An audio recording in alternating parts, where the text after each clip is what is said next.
Kémy Séba, bienvenue sur Nouvelle Hope. Donc, vous êtes figure du proue du panafricanisme, vous êtes militant anticolonialiste et vous êtes aussi président de l'ONG Urgence panafricaniste. Est-ce que vous pouvez un petit peu nous parler en ce moment, un petit peu ce qui se passe en Afrique, notamment ce sentiment anti-français qui augmente de plus en plus en Afrique et surtout du récent coup d'État au Niger? Alors tout d'abord, c'est un plaisir pour moi d'être ici une nouvelle fois en Turquie, dans le cadre de rencontres politiques entre des membres de mon ONG, moi-même et certains membres des autorités ici présents. La situation qui se passe en Afrique et la situation qui se passe partout en réalité où il y a des endroits où les peuples sont colonisés. Je sais qu'en Turquie, on est très sensible à la question de la colonisation, notamment du côté de la Palestine. Eh bien, si vous comprenez le colonialisme en Palestine, vous comprendrez le colonialisme en Afrique, au Sahel, puisque nous sommes colonisés par des entités occidentales, les nations occidentales, et plus particulièrement au Sahel, le gouvernement français, qui a toujours cru, depuis la période de la colonisation, qui n'a été jamais cessée, que ces régions du monde étaient des régions qui lui appartenaient. Et il y a une nouvelle génération à laquelle nous appartenons, et qui essaye de mener un travail depuis un certain nombre d'années, visant à rendre le plus intelligible possible les questions de nécessité de se décoloniser, qui rendent le plus intelligible possible l'action visant à pouvoir décoloniser les espaces, décoloniser les esprits et décoloniser nos terres plus que jamais.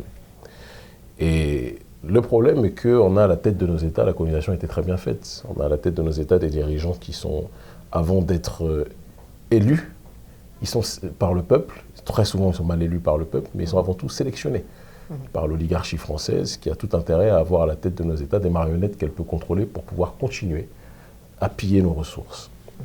Et donc il y a ce que l'on appelle une sorte de dégagisme qui s'est opéré ces dernières années par la grâce de Dieu Tout-Puissant et en l'honneur de nos ancêtres méritants. Des dirigeants marionnettes, on a contribué avec d'autres forces à les bousculer, d'accord, et à faire en sorte qu'elles soient remplacées, ces entités-là, par des militaires patriotes qui sont le continuum, justement, de cette volonté d'indépendance. Voilà, de cette volonté d'indépendance et de cette révolution sociale qui commence dès la base, très clairement.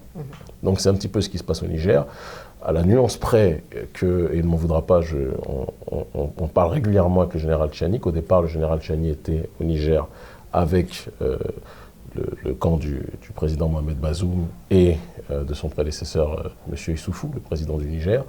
Mais le général Tchani a eu l'intelligence de comprendre que ce n'est pas parce qu'on est pendant un temps du mauvais côté qu'on va l'être éternellement.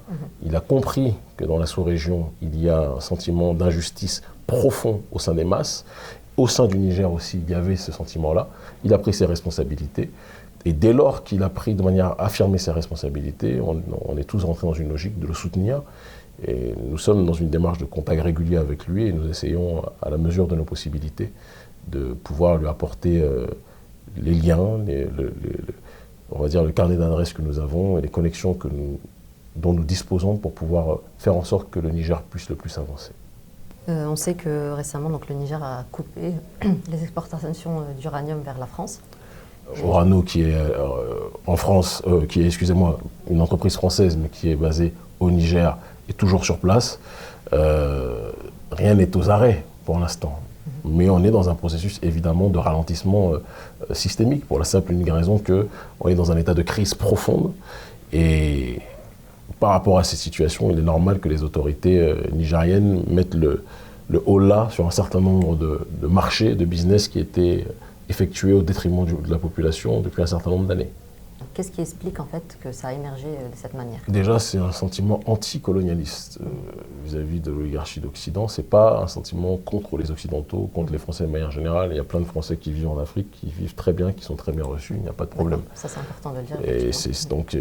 Et même quand on dit sentiment, ça nous relie à quelque chose qui, à mon sens, n'est pas toujours constructif. Quand Senghor disait « la raison est hélène, l'émotion est nègre », en gros, l'homme noir et la femme noire ne seraient pas dotés de raison, ce serait l'émotion. Donc c'est pour ça qu'on parlait de sentiment. Or, ce qui se passe là, la montée de la contestation vis-à-vis du colonialisme français, ce n'est pas un sentiment, c'est une analyse froide des exactions commises par l'élite française et une volonté froide de pouvoir faire en sorte que cette situation cesse. Et donc ce n'est pas un sentiment anti-français ou anti-occidental, c'est une réaction froide, profondément réfléchie, d'une génération qui a vu ses parents être abattus les uns et les autres, ou persécutés, ou brutalisés, ou colonisés, et qui a dit que nous allons arrêter ce cirque en ces terres. Donc c'est la réalité qui est la nôtre. Ça explose maintenant depuis quelques années, mais c'est un travail d'ingénierie sociale qui a été fait par nous et par d'autres depuis très longtemps. Voilà. La France surtout, envers les pays africains, les anciennes colonies, pourquoi plus particulièrement la France que les autres pays? Parce que c'est la France qui profite le plus, qui, de par l'histoire, a fait du Sahel son précaré, et qui, de par notamment le système du franc CFA, a fait en sorte que l'espace, entre guillemets, sous influence française, était un espace où toutes les ressources naturelles et les ressources minières leur revenaient de droit. La France a plus la possibilité d'importer ou d'exporter un certain nombre de ressources, et surtout d'exporter vers chez elle, que les Africains n'ont de possibilité d'échanger ou de faire du commerce entre eux. On est dans un système colonial profond qui se matérialise par les bases militaires, qui se matérialise par le franc CFA, qui se matérialise par la logique d'influence française vis-à-vis des autorités africaines. Il y a une cooptation violente qui est présente aujourd'hui où vous ne pouvez pas être président dans ces zones-là si vous ne vous soumettez pas au lobby de la France-Afrique.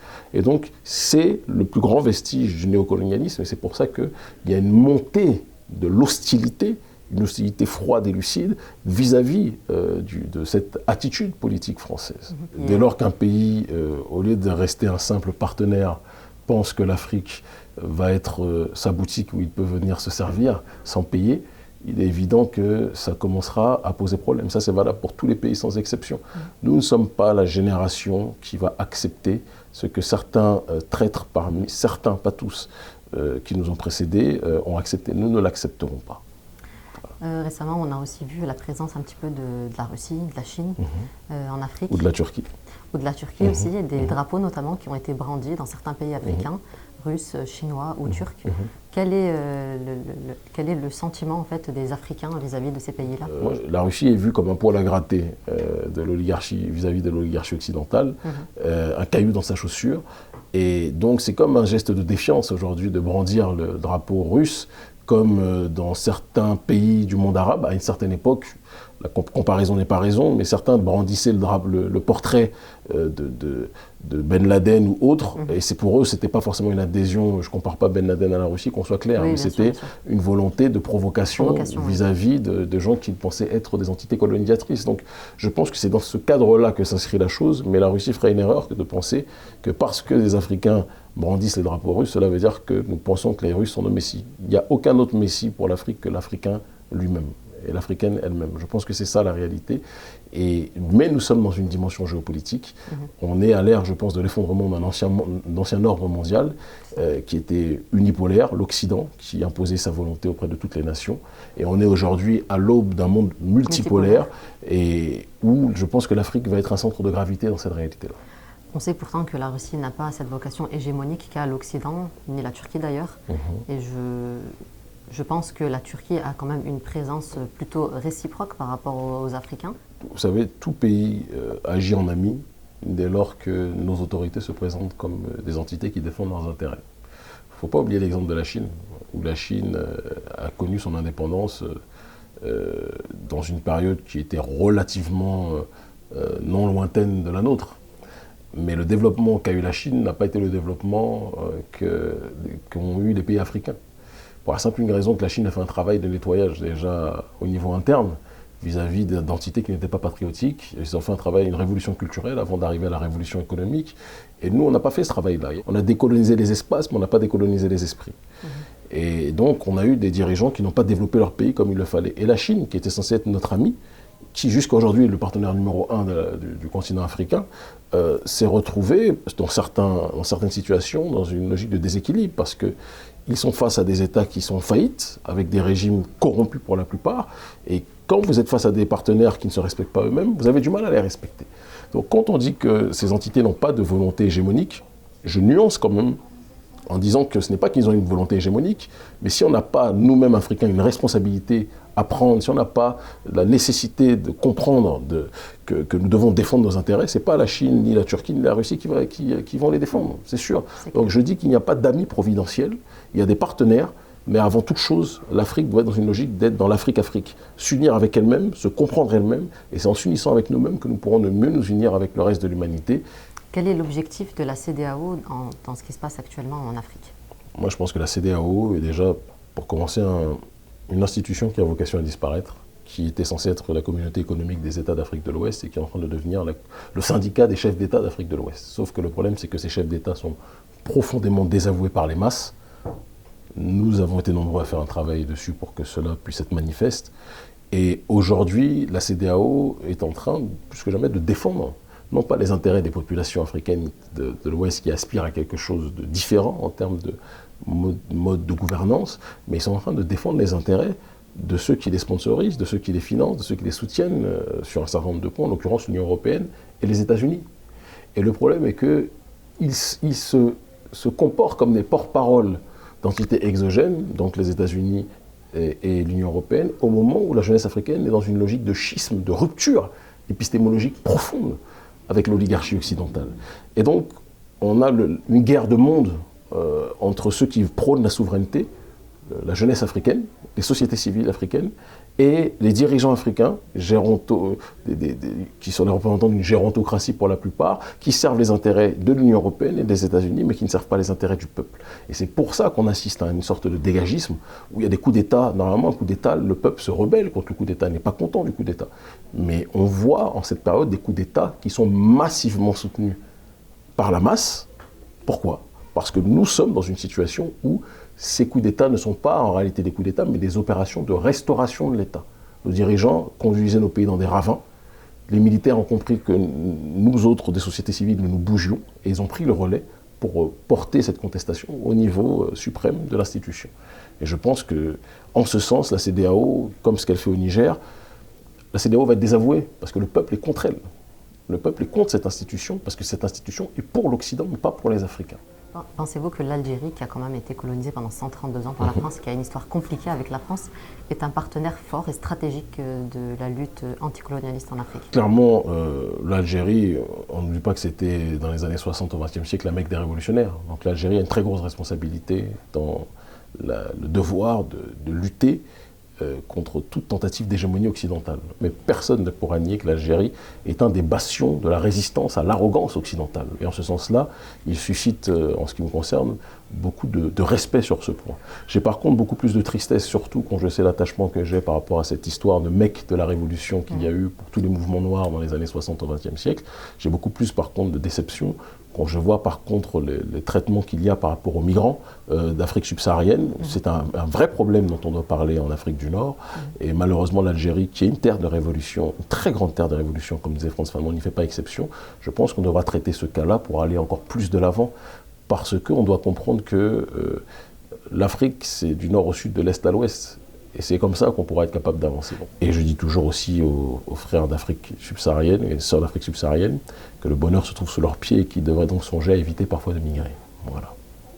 Je vais présenter votre livre, donc Philosophie de la panafricanité fondamentale, donc pour nos téléspectateurs qui veulent bien se procurer le livre. Donc dans ce livre, vous parlez de votre combat. Notre combat, on parle surtout de notre vision idéologique, on parle de la tradition. Parce qu'on ne peut pas mener un combat de défense des intérêts de notre population si on n'est pas dans une logique de s'attaquer aux racines, de comprendre la nécessité d'être enraciné dans un monde de globalisation néolibérale qui veut déraciner les peuples, qui veut les uniformiser, qui veut les mondialiser. Et on dit toujours que la multipolarité, c'est aussi la multipolarité des racines. Il faut que toutes les racines puissent être fortifiées pour que les divers arbres de l'humanité puissent tenir. Et la panafricanité fondamentale, c'est rappeler que nous avons, en tant que peuple africain, une racine, et surtout les populations dites négro-africaines dont parlait Sharon Diop, et qu'il est important de pouvoir cultiver ces racines-là si on veut être dans une logique aussi d'avancer. Et c'est dans ce cadre-là que je mêle donc à la fois tradition, connaissance, géopolitique, pour que l'on puisse être capable de mieux avancer dans ce concert des nations. Kémy Séba, merci beaucoup. C'est moi qui vous remercie.